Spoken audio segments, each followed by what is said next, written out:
Stage पे Congress party के सब सीनियर नेता, हमारे प्यारे कार्यकर्ता, भाइयों और बहनों, प्रेस के हमारे मित्रों, आप सबका यहाँ बहुत बहुत स्वागत, नमस्कार। వేదిక మీద ఉన్న నాయకులందరికీ ప్రియమైన కాంగ్రెస్ కార్యకర్తలకి అక్కలు చెల్లెళ్ళు అన్నలు తమ్ముళ్ళు ప్రెస్ మీడియా అందరికీ స్వాగతం పలుకుతున్నాను। कुछ दिनों से ये भारत जोड़ो यात्रा चेन्नई तमिलनाडु से केरला से कर्नाटक, कर्नाटक से आंध्रा और अब तेलंगाना तक पहुंची है। కొద్ది రోజులుగా తమిళనాడు నుంచి కేరళ, కేరళ నుంచి కర్ణాటక, కర్ణాటక నుంచి ఆంధ్ర, ఆంధ్ర నుంచి తెలంగాణకి భారత్ జోడో యాత్ర చేరింది। और ये तेलंगाना के बाद महाराष्ट्र, मध्य प्रदेश, राजस्थान, कश्मीर तक जाएगी।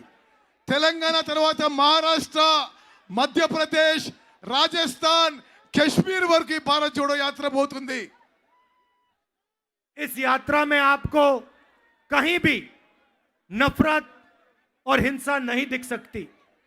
ఈ యాత్రలో ఎక్కడ కూడా హింస గాని, విద్వేషం గాని, ద్వేషం గాని ఎక్కడ మీకు అవుపడదు।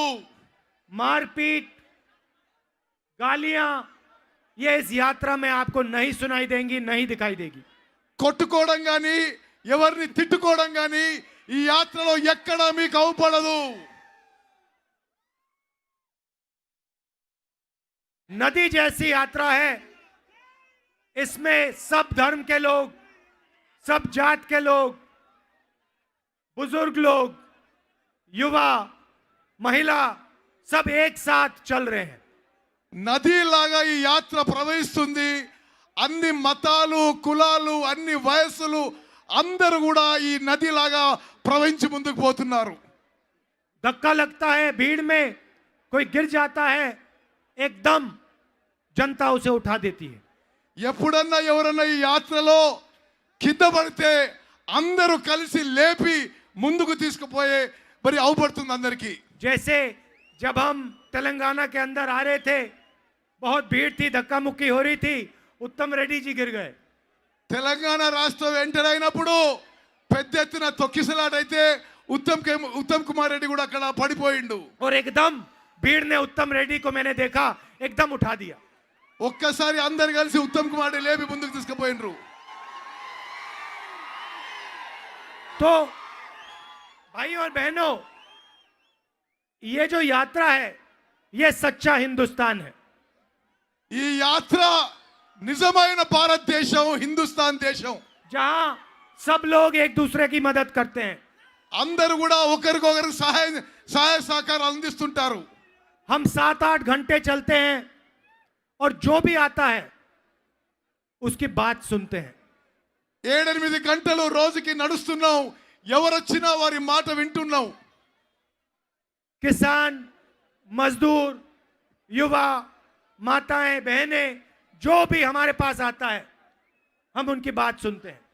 రైతులు, కూలీలు, మహిళలు, పెద్దలు, చిన్నలు ఎవరు మా దగ్గరకు వచ్చినా వాళ్ళ మాట వింటున్నాం। शिकायत करते हैं तो भी सुनते हैं।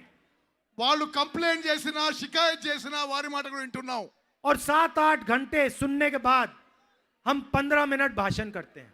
7-8 గంటలు విన్న తర్వాత 15 నిమిషాలు మాత్రమే మేము మాట్లాడుతున్నాం। यही है हिंदुस्तान। ఇదే హిందుస్థాను, ఇదే భారతదేశంగా మేము భావిస్తున్నాం। जो राजनेता होता है उसको जनता की आवाज सुननी चाहिए। రాజకీయ నాయకుడు అంటే జనం యొక్క మాట వినాలి।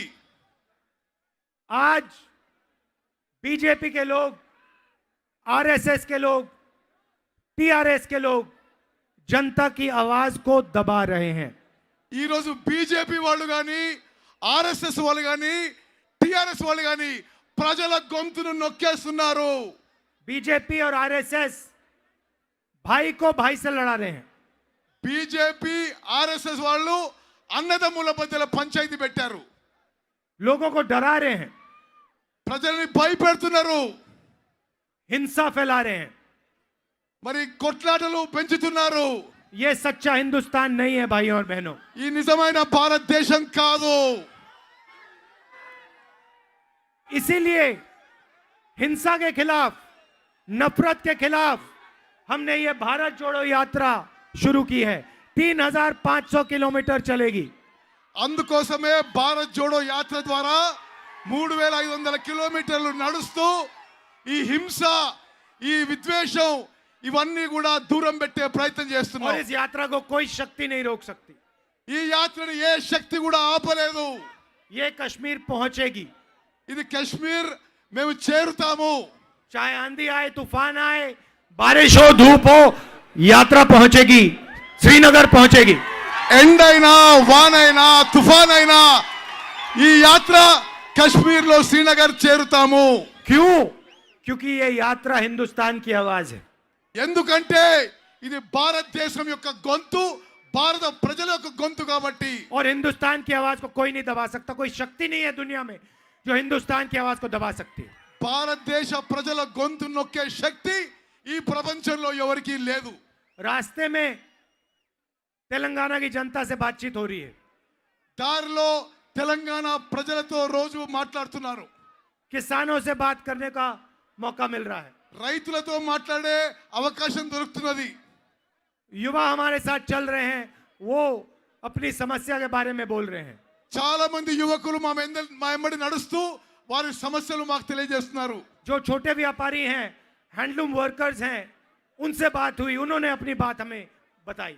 చిన్న చిన్న వ్యాపారులు, చేనేత కార్మికులు వారి సమస్యలు మాకు తెలియజేశారు. तो उन्होंने जो कहा मैं आपको बता देता हूं। వారు ఏం చెప్పారో నేను మీకు ఆ విషయం మీకు తెలియజేస్తాను. युवाओं से बात होती है, मैं पहला सवाल पूछता हूं, क्या पढ़ रहे हो? యువకులతో మాట్లాడినప్పుడు నేను మొదటి ప్రశ్న అడిగేది మీరు ఏం చదువుకుంటున్నారు అని, और कहां पढ़ रहे हो? ఎక్కడ చదువుకుంటున్నారు అని. कहते हैं कि तेलंगाना में सरकारी स्कूल, सरकारी कॉलेजेस और यूनिवर्सिटीज सारी की सारी प्राइवेटाइज किए जा रही हैं। వారు చెప్పే విషయం తెలంగాణలో ప్రభుత్వ కళాశాలలు కానీ, ప్రభుత్వ కాలేజీలు కానీ, ప్రభుత్వ యూనివర్సిటీలు కానీ ప్రైవేటైజ్ చేయబడుతుందని చెప్పి వారి ఆవేదన వ్యక్తం చేశారు. मैकेनिकल इंजीनियर, सॉफ्टवेयर इंजीनियर से बात करो, पूछो क्या करते हो, इंजीनियरिंग करते हो, नौकरी करते हो? कहते हैं नहीं, हमारे पास रोजगार नहीं है। మెకానికల్ ఇంజనీరు, సాఫ్ట్వేర్ ఇంజనీరు చదువుకున్న వాళ్ళు అడిగితే మాకు ఎటువంటి ఉద్యోగాలు లేవు, అవకాశాలు లేవు అని तो చెప్తున్నారు. क्या करते हो? डिलीवरी का काम करते हैं, ఏం చేస్తారు అంటే మేము డెలివరీ బాయ్ పనులు చేస్తున్నాం అని చెప్తున్నారు. लेबर का काम करते हैं। లేబర్ పనులు చేస్తారు. मगर जिस चीज को हमने पढ़ा उसका हम फायदा नहीं उठा पा रहे तेलंगाना में। ఏ చదువులైతే మేము చదువునమో దాన్ని ఉపయోగించలేకపోతున్నాము, మేము ఉద్యోగాలు చేసని చెప్పి మనం చేస్తున్నారు. रोजगार नहीं मिलता, मगर फीस देनी पड़ती है। ఫీజ్ వీళ్ళకు ఉద్యోగాలు వస్తున్నాయి, అయినా సరే భారీ ఫీజు చెల్లించాల్సి వస్తుంది. और जो रिइंबर्समेंट सरकार ने करना था वो सरकार ने बंद कर दिया है। ఫీజు రియంబర్స్మెంట్ ఈ టిఆర్ఎస్ ప్రభుత్వం నిలుపుదల చేసింది. तो लाखों युवा आज तेलंगाना में बेरोजगार है। లక్షల యువకులకి ఉద్యోగాలు లేకుండా ఉన్నారు. हैंडलूम वर्कर से बात करो, छोटे व्यापारियों से बात करो, पहला सवाल जीएसटी का होता है। చేనేత కార్మికులు కానీ, చిన్న వ్యాపారులు కానీ జిఎస్టి గురించి వారి ఆవేదన, కోపం వ్యక్తం చేస్తున్నారు. और दूसरी बात नोटबंदी की होती है। రెండో విషయం నోట్ రద్దుల విషయం, డిమానిటైజేషన్ కూడా ఆవేదన వ్యక్తం చేస్తున్నారు. हैंडीक्राफ्ट की इंडस्ट्री को तेलंगाना में जीएसटी लागू करके खत्म कर दिया है। హ్యాండీక్రాఫ్ట్, చేనేత పనులపై మొదటిసారి జిఎస్టి విధించి వాళ్ళు ఇబ్బంది పెడుతున్నారు. और मैंने कल अपने भाषण में कहा, जैसे ही कांग्रेस यहां पे सरकार बनाएगी वैसे ही हैंडीक्राफ्ट्स में हम जीएसटी का कॉम्पनसेशन हैंडीक्राफ्ट वर्कर और इंडस्ट्री को दे देंगे। మేము ప్రభుత్వంలో రాబోతున్నాం. మేము ప్రభుత్వంలో రాగానే హ్యాండీక్రాఫ్ట్స్, చేనేత పనులపై జిఎస్టికి కంపెన్సేషన్ ఇవ్వబోతున్నాం కాంగ్రెస్ ప్రభుత్వం. भाइयों और बहनों, रोजगार की बात मैंने कही, रोजगार गायब क्यों हुआ ये आपको समझना है. అన్నలు తమ్ముళ్ళు అక్కలు చెల్లెలు ఉద్యోగాలు ఎందుకు మాయమైనాయి మీరు ఒకసారి అర్థం చేసుకోవాలి. और बहुत सारे छोटे व्यापारियों ने, दुकानदारों ने मुझे ये बात बोली है इन सड़कों पे. చిన్న చిన్న వ్యాపారులు కూడా వాళ్ళ ఇబ్బందులు నాకు తెలియజేశారు. जैसे ही नरेंद्र मोदी जी ने नोटबंदी की और गलत जीएसटी लागू की, सारे के सारे छोटे व्यापारी, स्मॉल और मीडियम बिजनेस चलाने वाले, उनके बिजनेस बंद हो गए. నరేంద్ర మోదీ గారు నోట్ల రద్దు ప్రక్రియ చేసినప్పటి సంది చిన్న వ్యాపారులకి మధ్యతరగతి వ్యాపారులకి వారి బిజినెస్లు చాలా తీవ్రంగా దెబ్బతిన్నాయని చెప్పి మనవి చేస్తున్నారు. भाइयों और बहनों, नोटबंदी और जीएसटी पॉलिसी नहीं है, ये छोटे व्यापारियों को, स्मॉल और मीडियम बिजनेसेस को और किसानों को खत्म करने के हथियार हैं. నోట్బందీ గాని జిఎస్టీ గాని పాలసీ కాదు, చిన్న వ్యాపారులని రైతులని చంపేసే ప్రక్రియ అని చెప్పి మనం చేస్తున్నాను. छोटे व्यापारी, स्मॉल और मीडियम साइज बिजनेस देश को रोजगार देते हैं. చిన్న వ్యాపారులు మీడియం సైజ్ బిజినెస్లు దేశంలో ఉద్యోగాలు కల్పించే ప్రక్రియ. और वो रीढ़ की हड्डी नरेंद्र मोदी जी ने नोटबंदी, जीएसटी और कोविड के समय जो एक्शन लिया, इन 3 काम करके खत्म कर दी. నోట్ల రద్దీ జిఎస్టీ వల్ల చిన్న వ్యాపారులని పూర్తిగా నాశనం చేసి ఉద్యోగాలకి నాశనానికి కారణం నరేంద్ర మోదీ. इसीलिए तेलंगाना के युवाओं को, हिंदुस्तान के युवाओं को रोजगार नहीं मिल रहा है. అందుకోసమే తెలంగాణ రాష్ట్రంలో గాని భారతదేశంలో గాని యువతకి ఉద్యోగాలు దొరకడం లేదు. हमारी सरकार यहां आएगी तो जो छोटे व्यापारी हैं, स्मॉल और मीडियम बिजनेस चलाने वाले लोग हैं, किसान हैं, मजदूर हैं, उनकी हम पूरी मदद करेंगे और एक बार फिर उनका जो बिजनेस है वो चालू करवाएंगे. మేము తెలంగాణలో ప్రభుత్వం ఏర్పాటు చేయబోతున్నాం. చిన్న వ్యాపారులకి మధ్యతరగతి వ్యాపారులకి రైతులకి పూర్తిగా సహాయం చేయబోతున్నాం. और मैं आपको बता रहा हूं, ये जो प्राइवेटाइजेशन हो रहा है स्कूल्स का, कॉलेजेस का, यूनिवर्सिटीज का, इसको हम बंद करेंगे और सरकार का पैसा फिर से पब्लिक एजुकेशन में, यूनिवर्सिटीज में, स्कूल्स और कॉलेजेस में डालेंगे.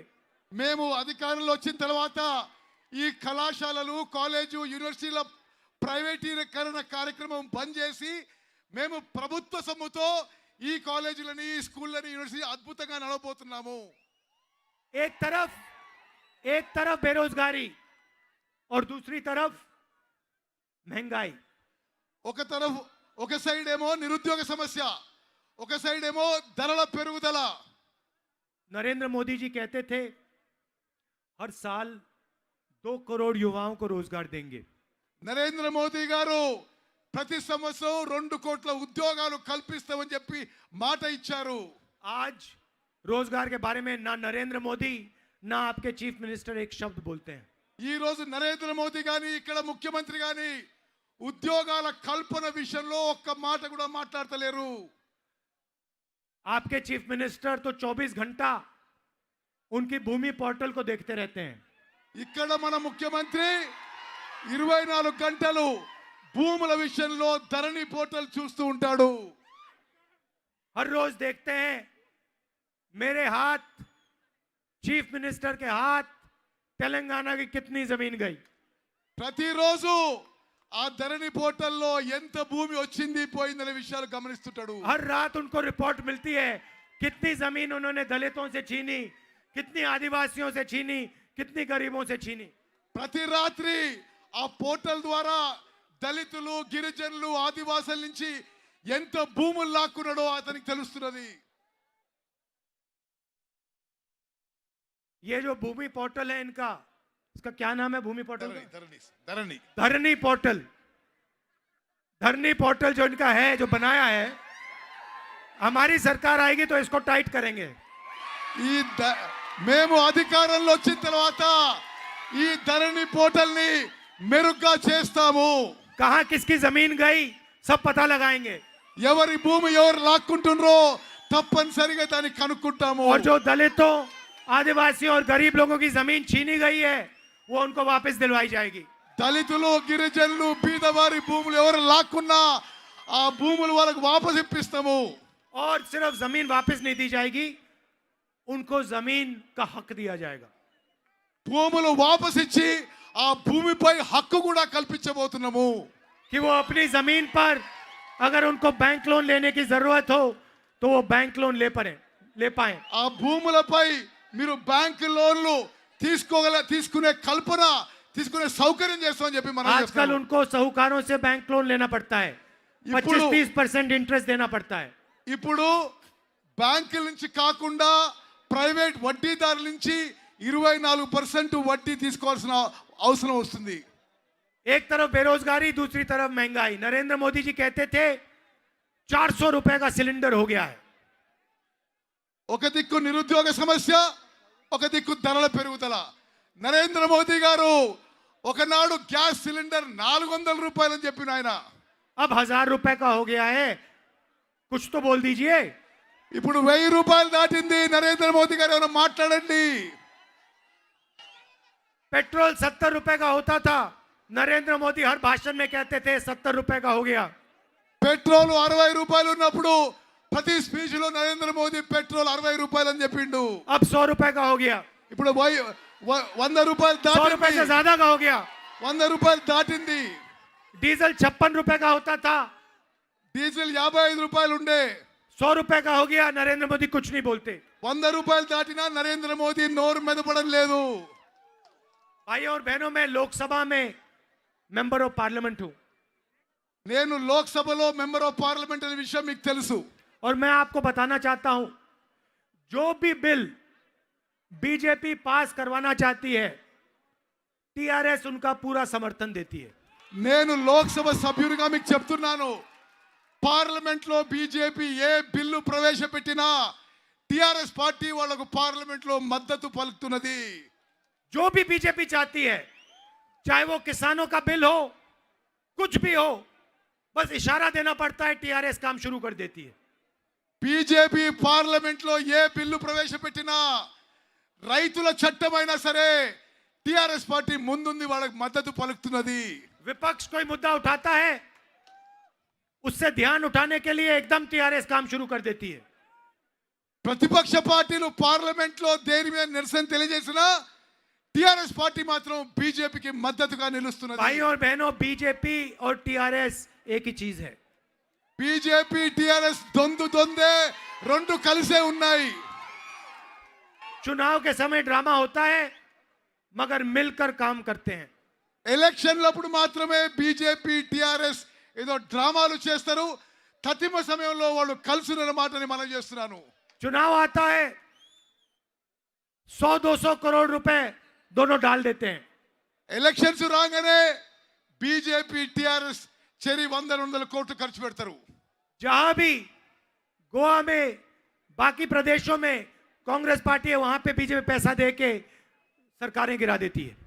గోవా లాంటి అనేక రాష్ట్రాల్లో బీజేపీ అక్రమ సంపద పైసలు ఖర్చు పెట్టి ప్రభుత్వాన్ని కూల్చేస్తారు. भाइयों और बहनों, ये जो पैसा बांटते हैं चुनाव में, ये किसका पैसा है? ఎలక్షన్స్ లో పంచిపెట్టే డబ్బులు ఎవరివి? ये आसमान से तो नहीं गिर रहा है. ఇది ఆకాశం నుంచి అయితే వస్తలేవు. भाइयों और बहनों, ये भ्रष्टाचार का, चोरी का पैसा है, आपके जेब में से निकाला जा रहा है. అక్రమంగా దొంగలించిన సొమ్ము, మీ జేబుల నుంచి దొంగలించిన పైసలు ఇవి. ये काम टीआरएस और बीजेपी मिलके करते हैं. ఇటువంటి దొంగతనము, అక్రమంగా లంచాలు తీసుకునేది బీజేపీ టిఆర్ఎస్ కలిసి చేస్తున్నాయి. और राजनीति चुने हुए लोगों के लिए करते हैं, चुने हुए 2-3 इनके मित्रों के लिए करते हैं. రాజకీయాలు మొత్తం కూడా వాళ్ళ 2-3 మిత్రుల కోసమే చేస్తున్నారు. हिंदुस्तान के लेवल पे नरेंद्र मोदी के 3-4 मित्र हैं. భారతదేశ స్థాయిలో నరేంద్ర మోదీకి 3-4 దోస్తులు ఉన్నారు. हिंदुस्तान के सारे बिजनेस नरेंद्र मोदी जी ने उनको पकड़ा दिए हैं. భారతదేశంలో మొత్తం వ్యాపారం అంతా కూడా ఆయన 3-4 మిత్రులకి అప్పచెప్పిండు. एयरपोर्ट हो, पोर्ट्स हो, हाईवे हो, खेती हो, एग्रीकल्चर हो, फर्टिलाइजर हो, जो भी ये करना चाहते हैं, खुली छूट है। ఎయిర్పోర్ట్ కానీ పోర్ట్ కానీ హైవే కానీ అగ్రికల్చర్ కానీ ఫర్టిలైజర్స్ కానీ ఎరువులు కానీ నరేంద్ర మోదీ గారి ఈ వ్యాపారాలన్నీ కూడా తన ముగ్గురు నలుగురు మిత్రులకి అప్పచెప్తున్నాడు. और यहाँ पे जो आपका शिक्षा का पैसा है, स्वास्थ्य का पैसा है, जो आपको मिलना चाहिए, वो इरिगेशन प्रोजेक्ट्स के थ्रू आपके चीफ मिनिस्टर अपने जेब में डालते रहते हैं 24 घंटा। విద్య వైద్య మీద ఖర్చు పెట్టాల్సిన సొమ్ముని ముఖ్యమంత్రి ఇరిగేషన్ మీద ఎందుకు ఖర్చు పెడుతున్నా అంటే వాళ్ళ కమిషన్ల కోసం లంచాల కోసం. एक तरफ धरनी पोर्टल, दूसरी तरफ इरिगेशन प्रोजेक्ट। ఒక సైడు ధర్నీ పోర్టల్, ఒక సైడు ఇరిగేషన్ ప్రాజెక్టులు. सुबह वो इरिगेशन प्रोजेक्ट्स देखते हैं, शाम को धरनी पोर्टल। పొద్దున పూట ఇరిగేషన్ ప్రాజెక్టులో కమిషన్లు, రాత్రి పూట ధరణి పోర్టల్. तो इसीलिए हमने ये यात्रा शुरू की है। इसलिए దీనికోసమే మేము ఈ యాత్ర మొదలు పెట్టినాము. बेरोजगारी के खिलाफ, महंगाई के खिलाफ और भारत को जोड़ने के लिए। నిరుద్యోగ సమస్యకి వ్యతిరేకంగా, పెరుగుతున్న ధరలకు వ్యతిరేకంగా భారతదేశాన్ని కలపడానికి, సమాజాన్ని కలపడానికి ఈ యాత్ర మొదలు పెట్టినాము. और देखिए अभी 7 बज गए, हम 6 बजे आज शुरू किए हैं। ఇప్పుడు 7 గంటలు అవుతుంది. ఉదయం 6 గంటలకి ఈ పాదయాత్ర మొదలు పెట్టినాము. 25 किलोमीटर चले हैं, 25 కిలోమీటర్లు నడిచినాము. नहीं शायद 26 चले हैं। 26 కిలోమీటర్లు నడిచినాము. मगर अजीब सी बात है, देखिए उत्तम जी का चेहरा देखिए, ये रेड्डी जी का चेहरा देखिए, रेवंत का, मेरा चेहरा देखिए। ये अजीब सी बात है कि इन चेहरों पे थकान नहीं दिख रही। 26 కిలోమీటర్లు నడిచినా మీరు ఉత్తమ్ కుమార్ రెడ్డి మోహన్ చూసినా, రేవంత్ మోహన్ చూసినా, నా మోహన్ చూసినా ఎక్కడ అలసట అవుపడతలేదు. क्यों? क्योंकि हम अपनी शक्ति से नहीं चल रहे, మేము మా శక్తితో నడవడం లేదు. हम आपकी शक्ति का प्रयोग करके चल रहे हैं। మీ నుంచి వచ్చిన శక్తితో నడుస్తున్నాము. आपके प्यार से, आपकी शक्ति से हम आगे बढ़ रहे हैं। మీ ప్రేమతో, అభిమానంతో, మీ శక్తితో ముందుకు పోతున్నాము. इसके लिए आप सबको दिल से बहुत बहुत धन्यवाद। మనస్ఫూర్తిగా మీ అందరికీ పేరు పేరున నా ధన్యవాదాలు తెలియజేస్తున్నాను. नमस्कार, जय हिंद। నమస్కార్, జై హింద్. జోడో